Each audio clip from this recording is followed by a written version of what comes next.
പിണറായി അടക്കമുള്ള ഒരു തുടക്കമായിട്ട് നമുക്ക് ഇലക്ഷനെ കാണാൻ പറ്റുമോ? പിന്നെ തീർച്ചയായിട്ടും ഇത് പിണറായി സർക്കാരിന്റെ അന്ത്യത്തിന്റെ അനൗൺസ്മെന്റ് ആയിരിക്കും നിലമ്പൂരിൽ നിന്നുണ്ടാവുക. ഒരു സംശയം വേണ്ട.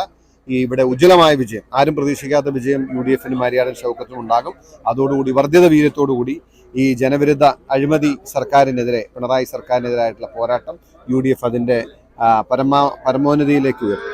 അതേപോലെ ബൈ ഇലക്ഷനിൽ ഇപ്പോൾ UDF-ന് പൊതുവെ അനുകൂലമായിട്ടൊരു സാഹചര്യമാണല്ലോ നമ്മൾ കാണുന്നത്. എല്ലാ ബൈ ഇലക്ഷനിലാണെങ്കിലും ഇതിൽ UDF-ന്റെ യൂത്ത് ബ്രിഗേഡിന്റെ ഒരു പങ്ക് എത്രത്തോളം ഉണ്ട്?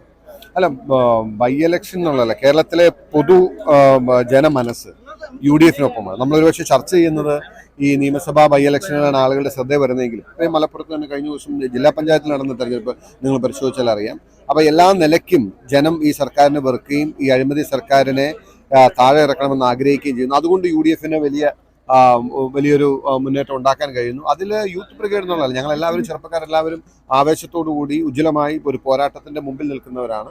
ഞങ്ങൾ പറയുന്ന കാര്യങ്ങൾക്ക്, ഞങ്ങൾ ഉന്നയിക്കുന്ന വിഷയങ്ങൾക്ക് ജനങ്ങളുടെ ഇടയിൽ വലിയ സ്വീകാര്യത അവരത് മനസ്സിലാക്കി അവർ നമ്മളെ പിന്തുണയ്ക്കുന്നുണ്ട് എന്നുകൊണ്ടാണ് അങ്ങനെ തോന്നുന്നത്. ഞങ്ങളെല്ലാവരും ആവേശത്തോടു കൂടി ഫീൽഡിലുണ്ട്. ഇത് നിലമ്പൂരിൽ നിന്നും ഇതിന്റെ തുടക്കം ഞങ്ങൾ കുറിക്കും.